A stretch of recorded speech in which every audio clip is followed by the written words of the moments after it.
Pada hari ini, renungan firman Tuhan kepada kita, biar kita mengalami peningkatan dari mil pertama kepada mil yang kedua. Saudara yang kasih, mari kita baca Matius 5 ayat 41. Matius 5 ayat 41, 2-3 ya. Dan siapapun yang memaksa engkau berjalan sejauh 1 mil, berjalanlah bersama dia sejauh 2 mil.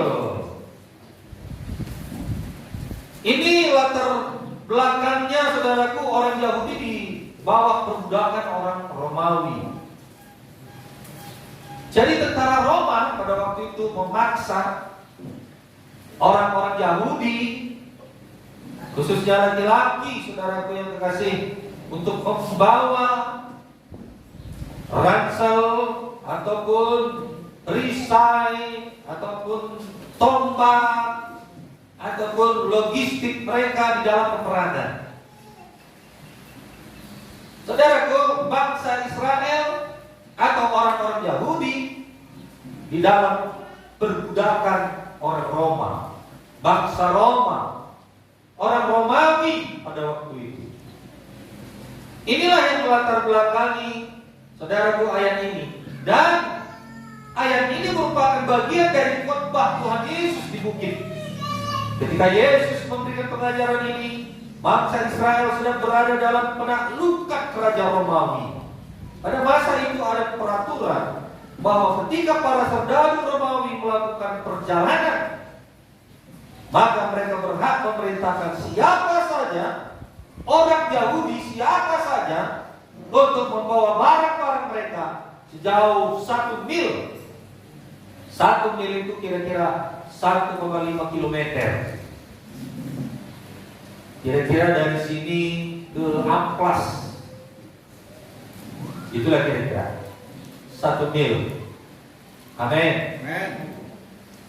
Orang Romawi, tentara Romawi, saudaraku, terserah mereka, saudara yang kasih. Kalau itu orang Yahudi, mereka berhak untuk memerintahkan mengangkat barang-barang mereka, ya, tanpa terkecuali. Itu sudah hukumnya. Dan orang Yahudi tidak bisa menolak. Tentara Romawi dengan kasar bisa saja, hei! Maka kata saudaraku, kalau tentara Roma berkata perkataan kebun binatang pun kepada mereka untuk memerintahkan mengangkat barang-barang mereka, mereka tidak bisa menolak karena itu hukum. Mau tidak mau, mereka harus mengangkat barang-barang tentara Romawi. Hanya 1 mil saja. Setelah itu dia bebas, boleh tinggalkan barang-barang itu. Saudara yang dikasih, ya, pekerjaan ini sangat menyiksa, karena belum tentu 1 orang saja bisa mereka jumpai. Boleh jadi beberapa tentara boleh berjumpa dengan mereka, bisa saja berjumpa dengan mereka, dan mereka bisa saja berhak memerintah. Haleluya. Saudara yang dikasih, orang-orang Yahudi sangat bisa dikatakan masih di bawah penderitaan. Reaksi orang-orang Yahudi selalu, saudara yang kasih, mengutuki tentara-tentara Roma ini. Mereka marah di dalam hati mereka, namun mereka tidak bisa melawan. Haleluya. Saudaraku, namun perintah yang diberikan oleh Tuhan Yesus dalam khotbah di bukit ini, dalam Matius 5 ini, sangat mengejutkan orang-orang Yahudi pada waktu itu. Apa kata Yesus? Dan siapapun yang memaksa engkau berjalan sejauh 1 mil, berjalanlah bersama dia sejauh 2 mil. Ini sangat sulit diterima oleh orang Yahudi. Perkataan Yesus ini sangat tidak masuk akal. Saudaraku, orang-orang Yahudi ini heran dan bertanya-tanya, mengapa Yesus berkata demikian? Saudara yang kasih, perkataan Yesus ini menjadi satu hal yang mustahil bagi mereka. Bagaimana mungkin kami menjalani lagi berjalan 2 mil, sedangkan untuk menuntaskan 1 mil saja sudah sangat berat bagi kami, sangat enggan kami mengerjakannya. Melakukan mil kedua tidaklah mudah. Perlu energi yang tidak sedikit saat melakukannya, tenaga yang ekstra untuk melakukannya. Namun ketahuilah, mil kedua ini, saudara yang kasih, yang membuat kita bisa berhasil. Amin. Amin. Amin. Orang-orang Yahudi, jika dulunya mereka, saudaraku, hidup dalam kenikmatan, maka sepertinya mereka tidak ada kenaikan, tidak ada peningkatan. Saudara yang kasih, mereka beberapa lamanya mereka dijajah. Saudara yang kasih, tapi itulah yang membuat orang-orang Yahudi ini, saudara, tidak bisa diam. Mereka harus bangkit dari keadaannya. Adakah yang merasa terjajah pada hari ini? Bangkitlah, keluarlah dari keadaan itu. Orang Yahudi kalau tidak bangkit dari keadaannya, mereka terima nasib katanya, maka mereka terus jadi orang yang terjajah. Tapi jangan mau dijajah. Bilang sama teman yang kanan kiri, jangan mau dijajah, saudaraku. Katakan lagi, jangan mau diperbudak dosa, saudaraku. Katakan lagi, keluarlah dari perbudakan, saudaraku. Amin. Secara dunia, orang Yahudi, mereka bisa keluar dari perbudakan mereka karena mereka keluar dari kebodohan, sehingga mereka menjadi orang yang pintar. Amin. Mereka menjadi orang yang cerdas. Mereka berusaha menjadi orang yang pintar. Otak mereka berusaha menjadi orang yang cerdas. Mereka dipaksa oleh keadaan untuk mengeluarkan, saudara, seluruh isi otak ini. Bukan mengeluarkan isi otak dalam maksud dibelah. Amin. Kalau otak itu dimakan, kalau orang Batak, semua yang disembelih, kalau bisa disembelih kepalanya, lalu dimakan otaknya. Saudara, bukanlah demikian. Haleluya. Mereka belajar dengan sungguh-sungguh. Mereka berusaha sungguh-sungguh. Amin. Dan karena usaha mereka, kesungguh-sungguhan mereka untuk belajar, maka kita lihat sekarang, saudaraku, dunia di bawah genggaman orang Israel. Dunia di bawah genggaman orang-orang Yahudi.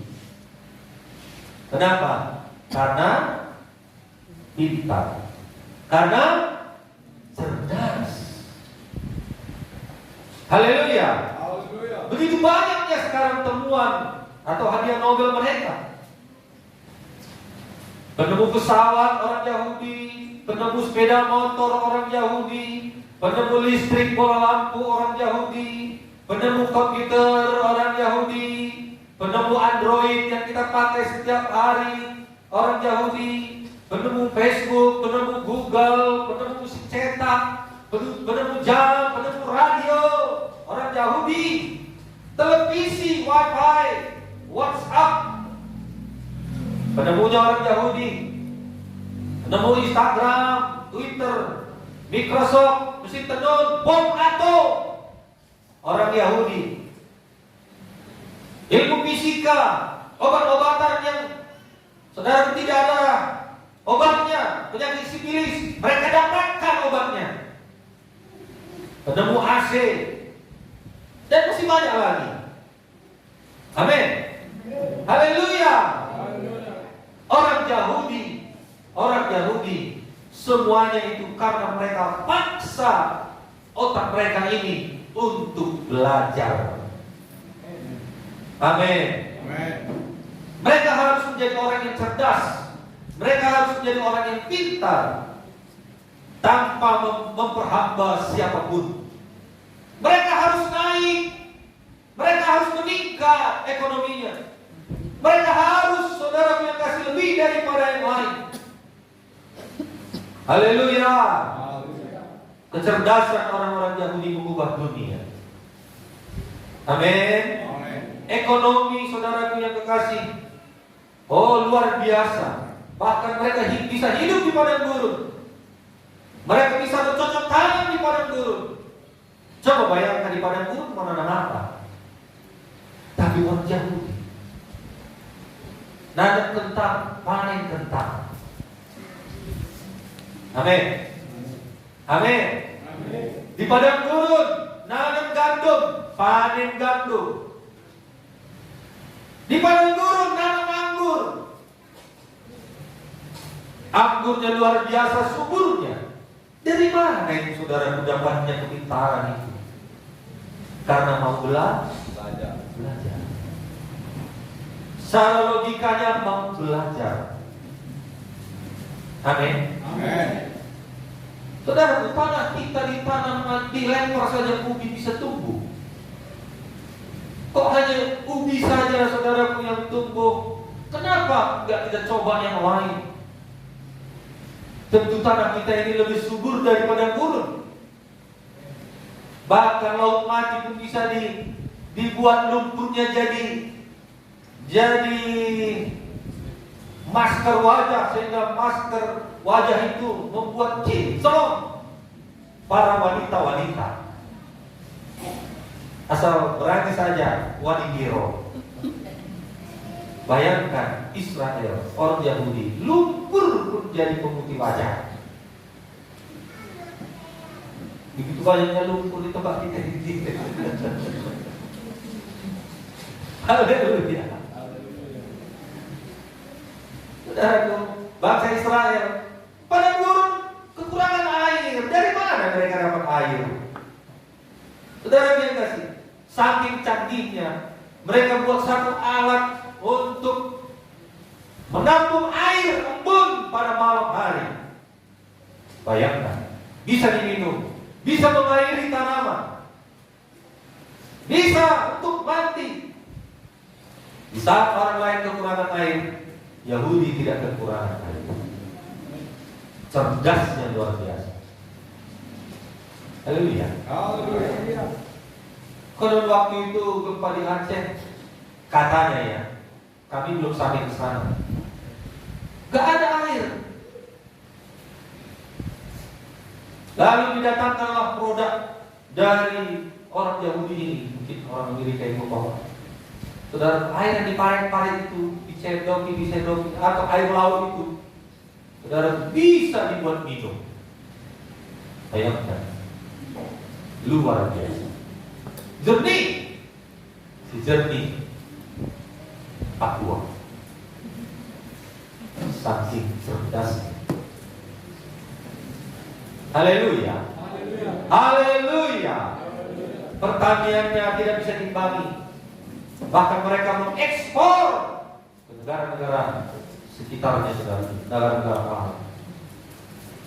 Canggih, pintar, cerdas. Jadi, saudara, keadaan itu membuat mereka untuk bersungguh-sungguh hati belajar. Kalau dikatakan hukum Taurat, takut kepada Tuhan, oh saudara yang kasih, taatnya luar biasa orang Yahudi. Amin. Amin.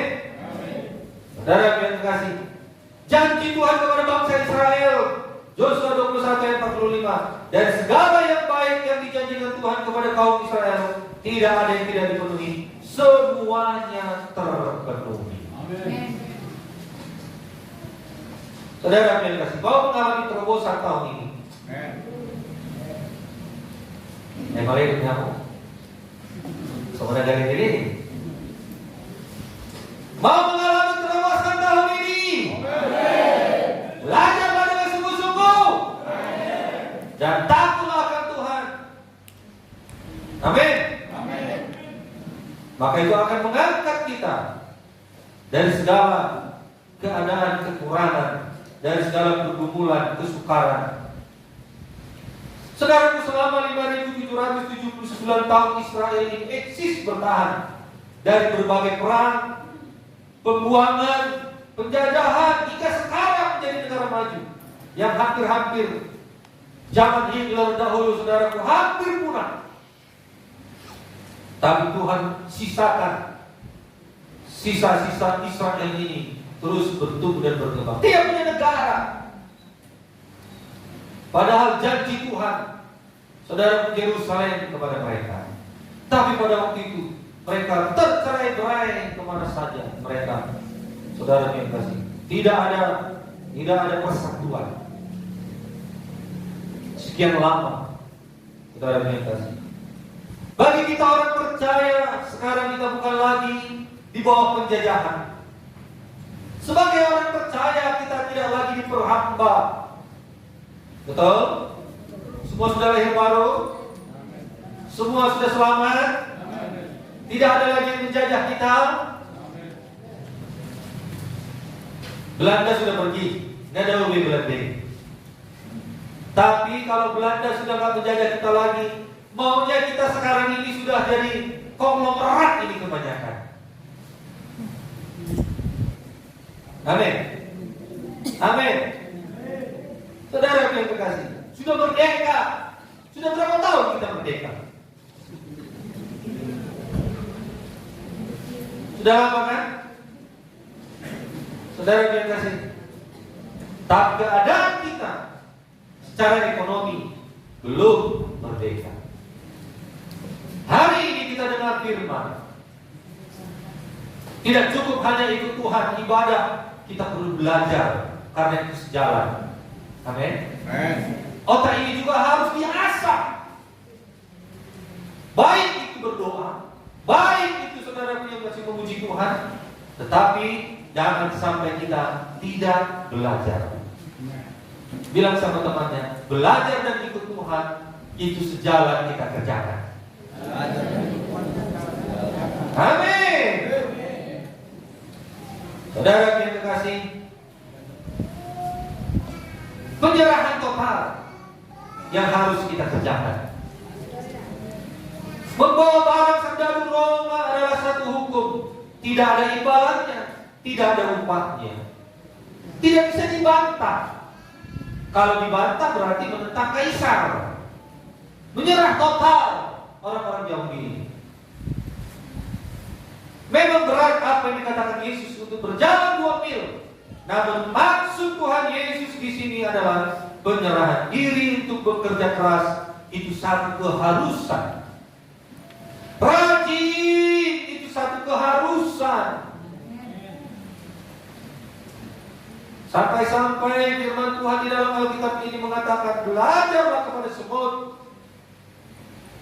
Saudara Yesus, rajinlah, sungguh-sungguh, rajinlah, sungguh-sungguhlah, sungguh-sungguh beribadah, sungguh-sungguh hadir di kelompok sel. Kalau namanya sungguh-sungguh itu mengatasi halal. Kalau yang namanya sungguh-sungguh itu mengatasi rintang. Sungguh-sungguhlah berdoa. Sungguh-sungguhlah menginjil.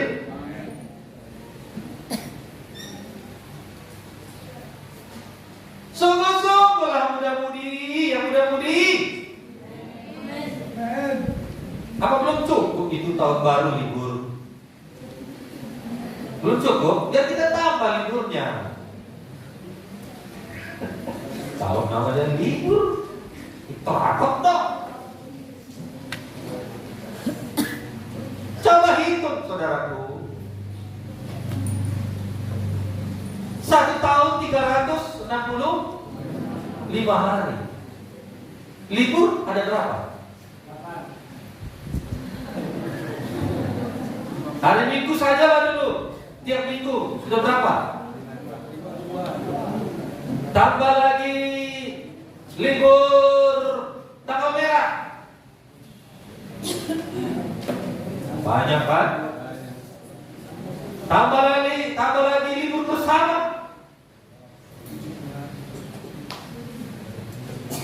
Saudara, kebanyakan libur kita ini. Jangan, amin. Saudaraku, saya dapat sesuatu yang baru. Ada satu karyawan. Besok libur? Oh enggak. Tapi besok merah? Enggak. Sekarang kami enggak ada libur. Merah ataupun hijau. Minggu. Sabtu kami kerja. Yang hebat lah Tokyo itu.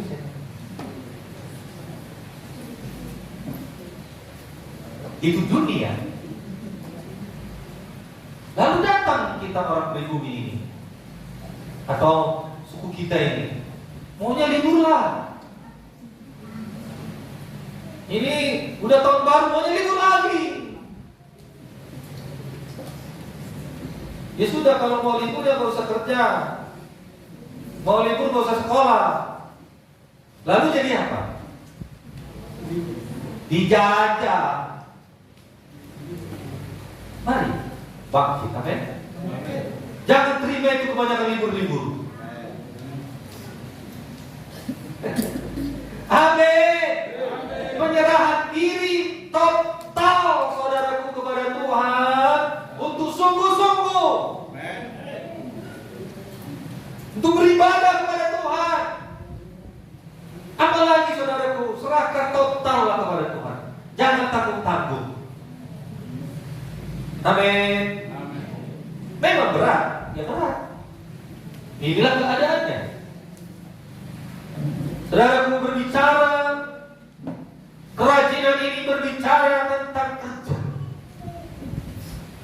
Kesungguh-sungguhan ini bicara tentang kerja. Kerajinan ini bicara tentang kerja. Kerja yang mana mau kita kerjakan? 2 saja cukuplah. 2 pekerjaan aja. Kerjaan apa saudaraku? Kerja buat Tuhan yang pertama, kerja cari makan yang kedua. Amin. Saudara yang kasih, yang mana yang paling kita utamakan? Kerja dunia atau kerja untuk Tuhan?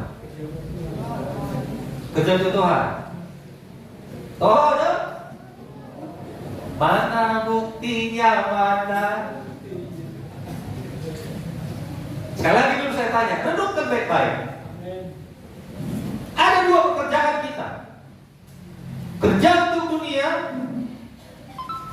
atau kerja untuk Tuhan yang paling utama? Kerja untuk Tuhan. Ini yang paling utama dulu. Dua-duanya betul, memang dua-duanya kita kerjakan.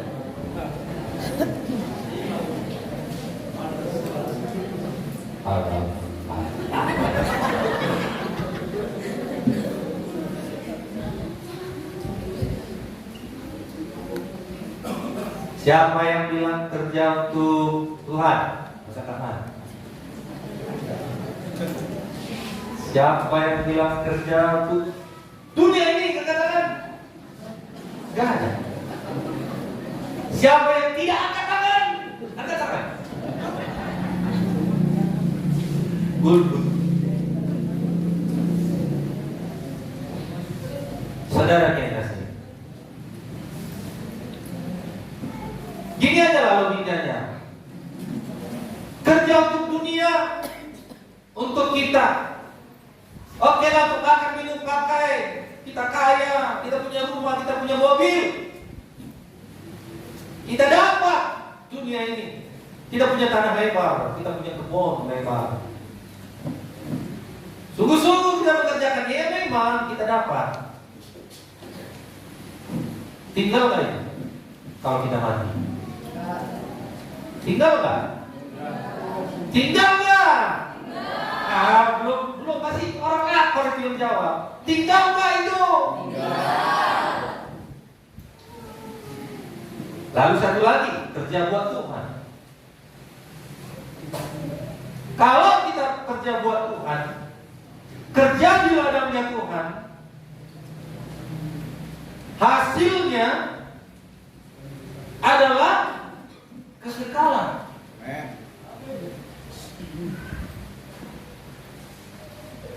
Membawa jiwa kepada Tuhan, kekal gak itu?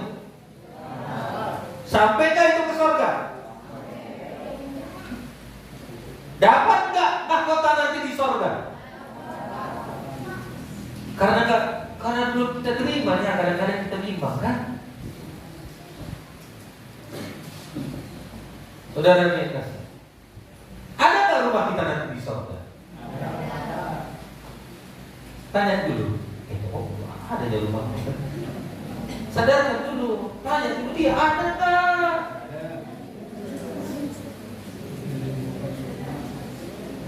Besarnya rumah kita nanti di surga. Besar ya, saudaraku. Itu semuanya kita kerjakan selagi kita hidup di dunia ini. Itulah fokus yang nomor satu bagi kita. Kalau itu yang menjadi fokus yang nomor satu dalam kehidupan kita, bekerja pun kita bagi dunia ini, kita sadar bahwasanya dengan pekerjaan itu kita harus punya misi memberitakan Injil. Kalau itu kita tidak sadari, saudara yang kasih, maka akan timpang. Boleh jadi kita hidup punya banyak harta di dunia, tapi kita, saudara, tidak punya banyak harta nanti di surga. Haleluya. Berdoa itu perkara kekal enggak? Memuji menyembah Tuhan itu perkara kekal enggak? Kerjakanlah. Bersaksi beritakan Injil perkara kekal enggak? Haleluya. Melayani perkara kekal enggak?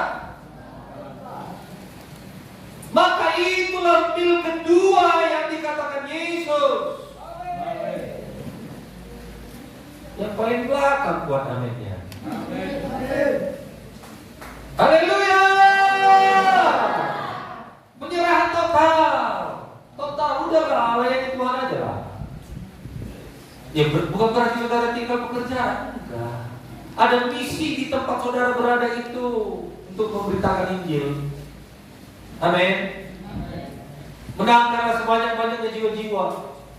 Layanilah Tuhan dengan sungguh-sungguh. Haleluya. Melayani musik, melayani menyanyi, melayani guru sekolah minggu, jadi leader, komsel, sel group. Sungguh-sungguh serahkan diri total. Amin. Pemusik, jadi dancer, ya. Pemuda-pemudi, mari layani Tuhan. Apa yang saudara bisa untuk Tuhan, mari kita kerjakan.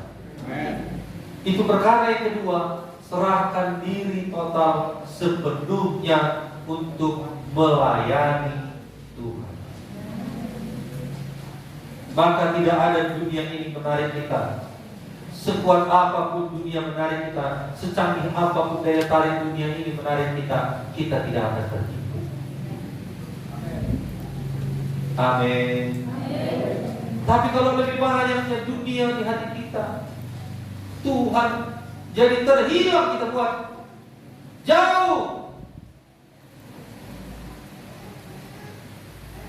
Betul? Jangan dunia lebih banyak menarik kita. Amin. Perkara yang ketiga, jangan mau berbalik arah. Hadapilah.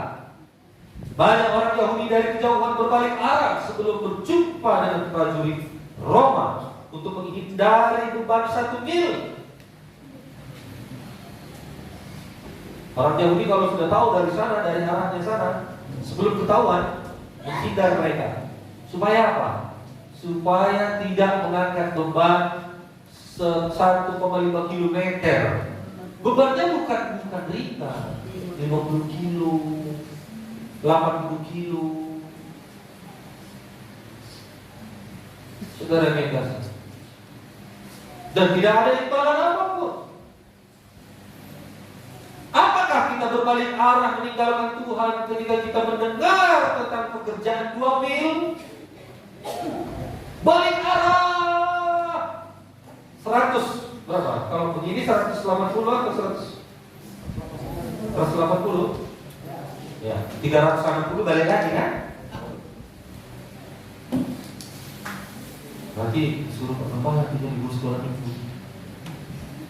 Jangan dekat-dekat Pak. Nanti tahu siapa? Nanti pasti disuruh aku guru sekolah minggu. Alhamdulillah, jaga jarak aja lah sampai ke balai nanti dikit-dikit.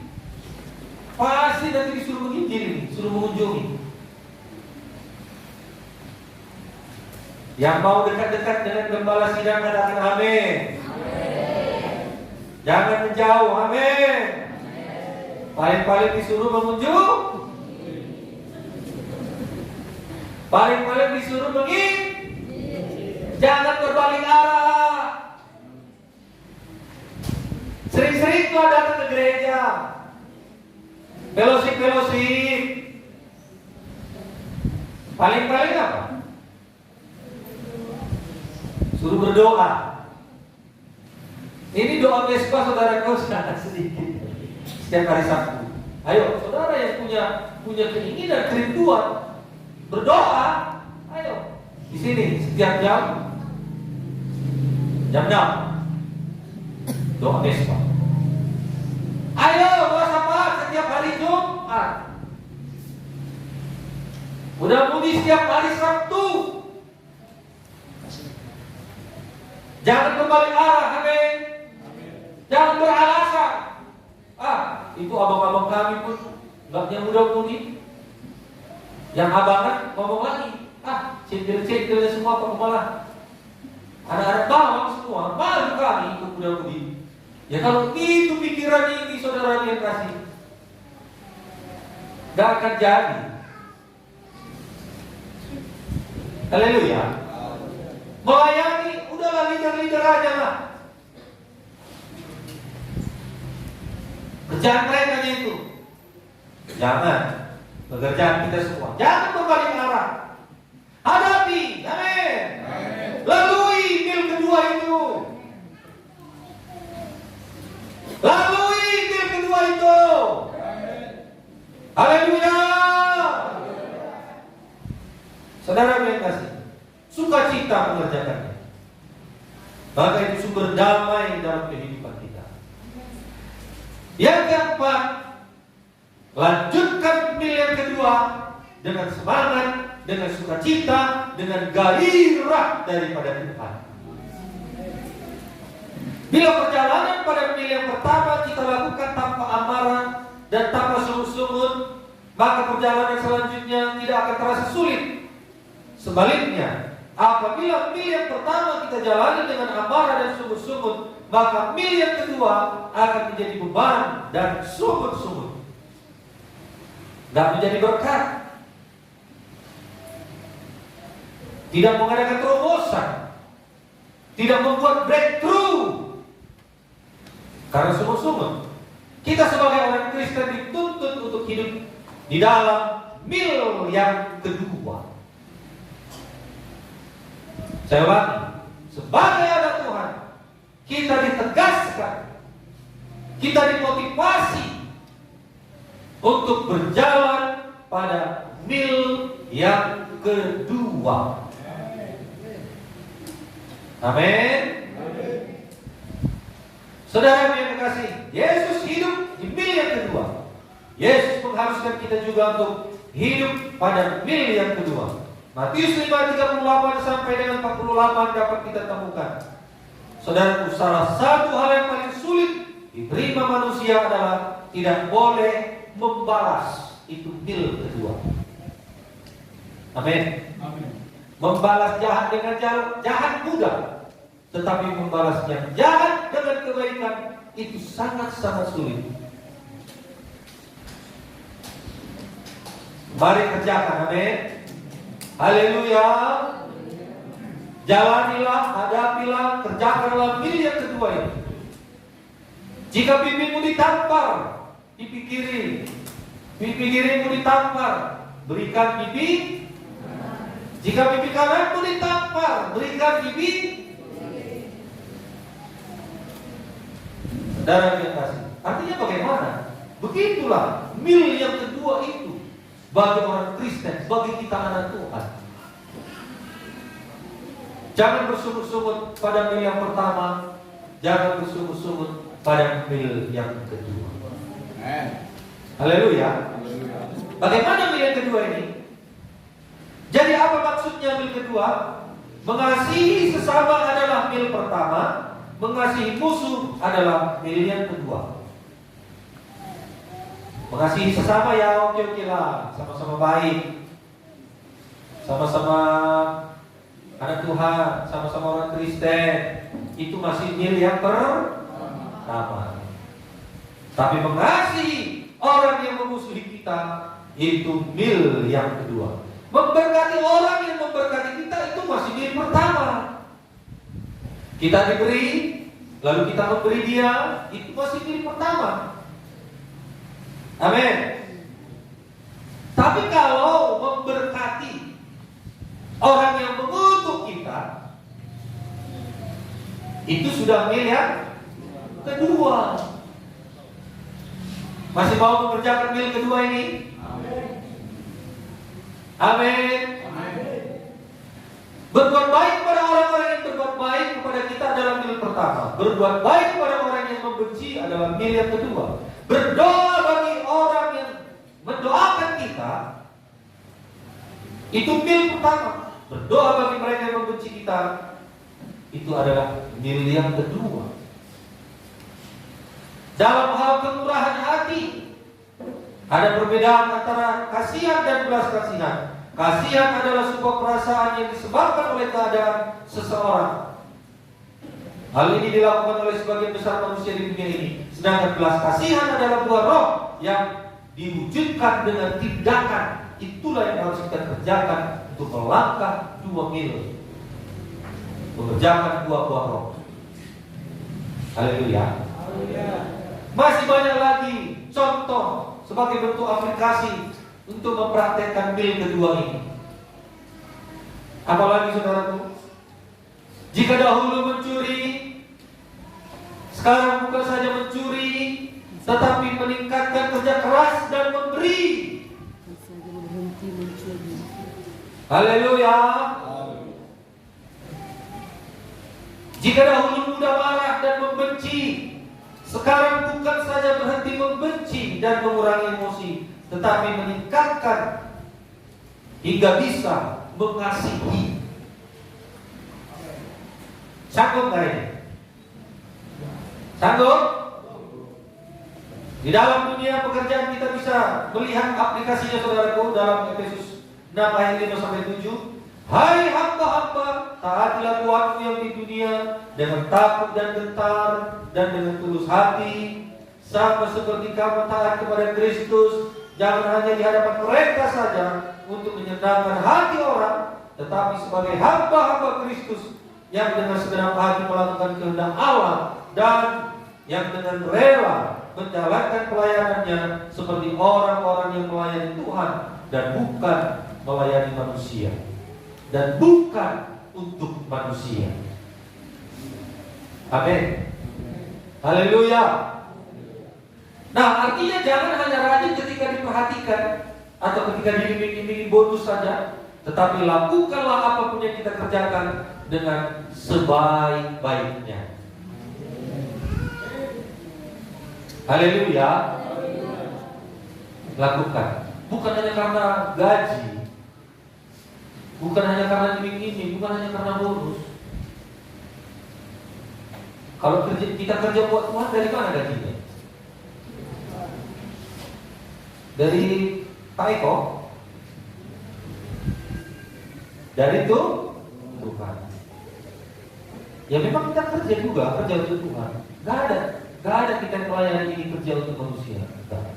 Kerja untuk Tuhan. Maka gajinya dari.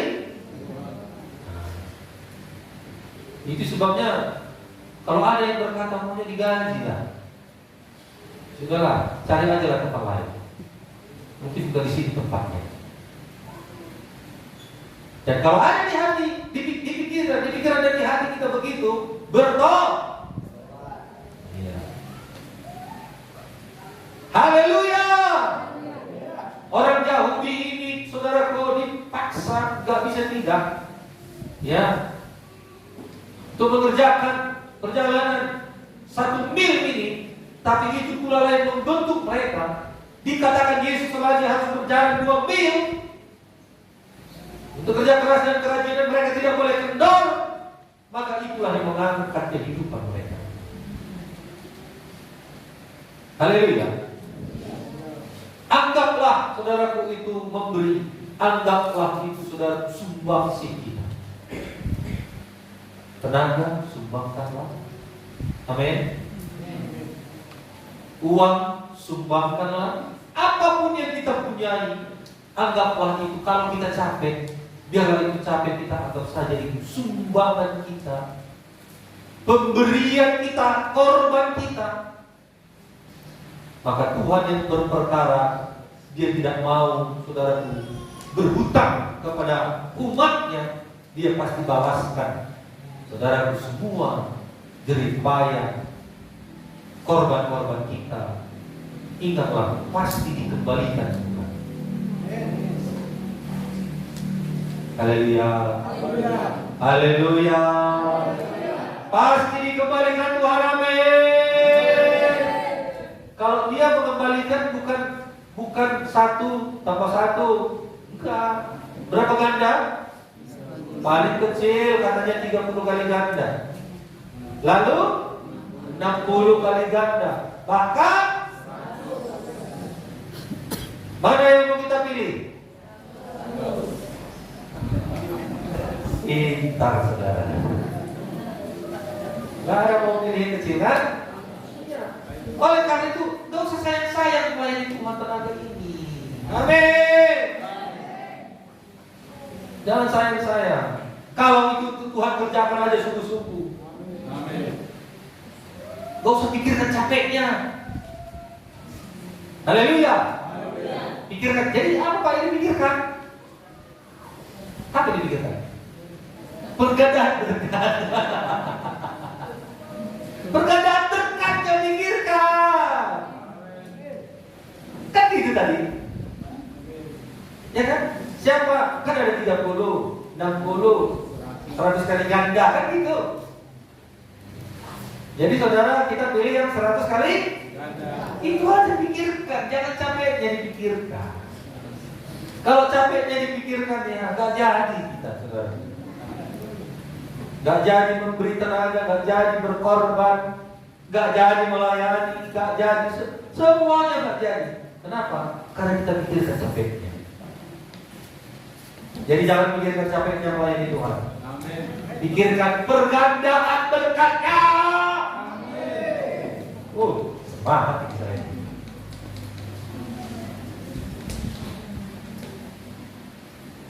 Tahun ini saya beriman kepada semua sidang Tuhan, jemaat Tuhan.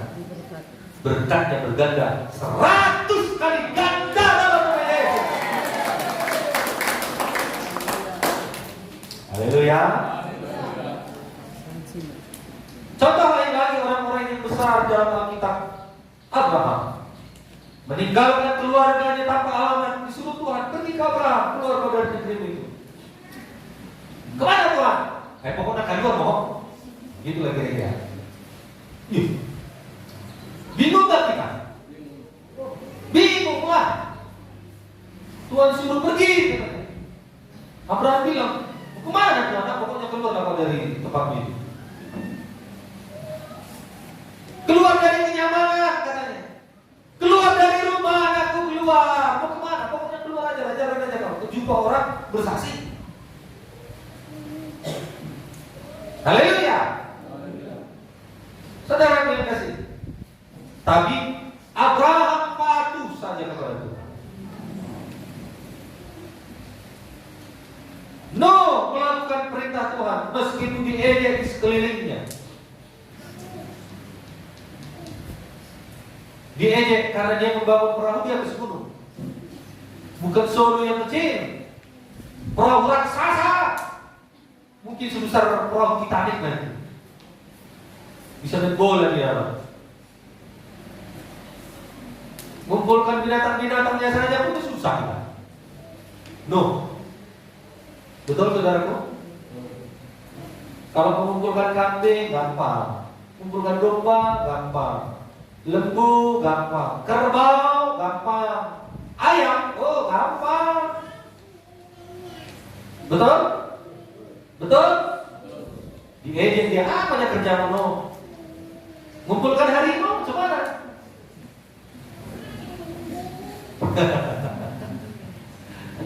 Apa bisa kayak makin ayam? Coba saudara dapat harimau. Kalau nggak saudara jaring apa gitu. Mungkin pengurapan Tuhan luar biasa sama Nuh ini, sehingga dia hanya berkata, singa masuk, harimau masuk. Saudara pikir lagi lah, ngumpulkan makanannya macam mana? Apakah mereka disuruh puasa? Berapa hari hujan itu? Hujan pada zaman Nuh. Gak berhenti kan? Berapa lama? 40 hari. Siang malam. Lalu selama 40 hari itu binatang-binatang suruh puasa. Kumpulkan makanannya aja saudara kuntung ini. Waduh. Kumpulkan makanan ayam sih gampang. Untuk 2 bulan, 3 bulan gampang. Kalau makanan gajah 1 hari bisa habis. Apakah Nuh bilang, semua jangan lapar-lapar sama 1 bulan ini ya? Gitu. Kalau orang logika, teologi saudara yang kasih, maka ini ditelaah semua. Tapi di dalam Tuhan, bukan hanya secara logika saja kita berpikir, saudara, tapi ada pengurapan Tuhan. Amin. Haleluya. Kalau pengurapan Tuhan sudah bilang, singa masuk, masuk itu. Harimau masuk, gajah masuk, tuir masuk. Amin. Kita lanjutlah. Luar biasa. Petrus yang tadinya menyangkal Yesus menjadi pengkhotbah pada hari Pentakosta. Saudara yang kasih, kenapa? Karena Petrus melangkah 2 mil. Yang tadinya dia menghujat, yang tadinya dia saudara mengkhianati, sekarang gak peduli lagi dia nyawanya pun, gak peduli lagi, yang penting Yesus diberitakan. Maka dia berkhotbah, 3.000 jiwa bertobat. Amin. Paulus seorang yang menyebut dirinya paling berdosa, tetapi hidup penuh dengan pengorbanan kepada Allah. Ini adalah orang-orang yang tidak memikirkan gaji besar atau gimana ya, kekayaan, harta, enggak. Paulus ini sebelum selamat dihormati luar biasa. Saudara dia kasih, tapi setelah dia bertobat, dia dihina, dia dicemooh, dia dikucilkan, tapi Tuhan pakai dengan luar biasa. Amin. Saudara, kemudian kita baca sejarah jutaan orang Kristen yang sudah hidup melawan arus dunia ini, sehingga dia berkenan di hadapan Tuhan. Ratusan, bahkan ribuan orang sudah. Biarlah yang ribuan dan jutaan orang itu, termasuk saudara dan saya, yang melawan arus dunia ini, supaya kita saudara yang kasih berkenan kepada Allah. Haleluya. Semua orang-orang besar di dunia ini memiliki mental mentalitas mil yang kedua. Jika mereka memilih mental mil yang pertama, tidak akan ada komitmen, tidak akan ada pengorbanan. Mil yang kedua adalah hal yang diutamakan Tuhan Yesus bagi kita semua. Haleluya. Yang terakhir, semakin kuat berjalan bersama Tuhan di mil yang kedua. Mazmur 84 ayat 6 sampai 8. Berbahagialah orang yang kekuatannya di dalam Tuhan. Apabila melintasi lembah baka, mereka membuatnya menjadi tempat yang bermata air. Bahkan hujan pada awal musim menyelubunginya dengan berkat. Mereka berjalan makin lama makin kuat, hendak menghadap Allah di Sion. Ini menggambarkan perjalanan tentang kehidupan kita di bumi ini. Berjalan bersama Tuhan atau jalan sendiri, atau jalan dengan keinginan daging. Mana mau kita pilih? Berjalan bersama Tuhan atau berjalan sendiri? Betul? Kenyataannya gimana? Pasti. Pasti berjalan bersama Tuhan. Amin.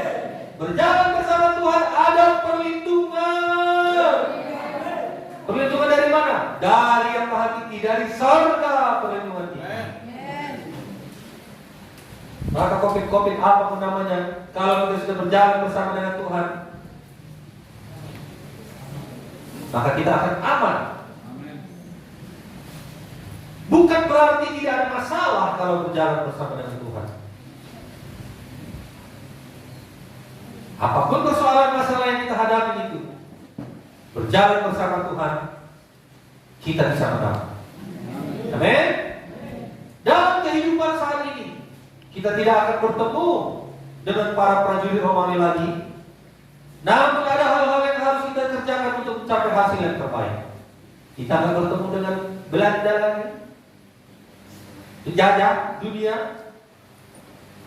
Saudara yang kasih, yang pertama dalam usaha pekerjaan, miliki peningkatan dari mil pertama kepada mil yang kedua.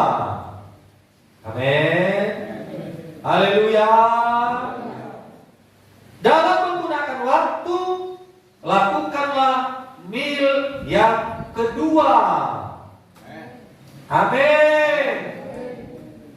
Kita perlu terbuka dengan perubahan ke arah yang positif. Kita harus sampai kepada level berjalan 2 mil untuk mengalami pertumbuhan. Amin, saudaraku. Mengapa kita harus lebih daripada yang diharuskan? Matius 5:48. Karena itu haruslah kamu sempurna, sama seperti Bapamu yang di surga adalah sempurna.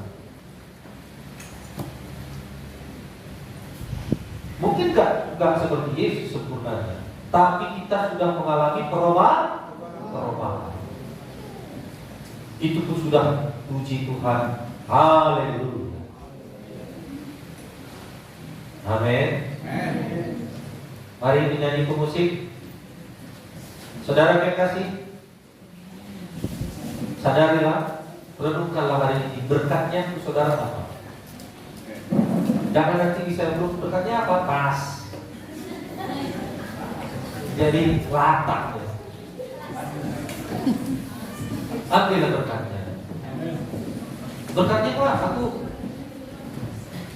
rajinlah mulai hari ini rajinlah. Yang tadinya aku bangun jam 8 pagi, sekarang aku bangun jam 6. Nah itu udah peningkatan ini. Udah berjalan mil kedua itu. Haleluya. Ini tadi Pak, biasanya aku bisa menguasai diri. Jaga itu 1 kilo dong Pak. Saudari 1 kilo dong Pak. Mari Pak, tunggu diri.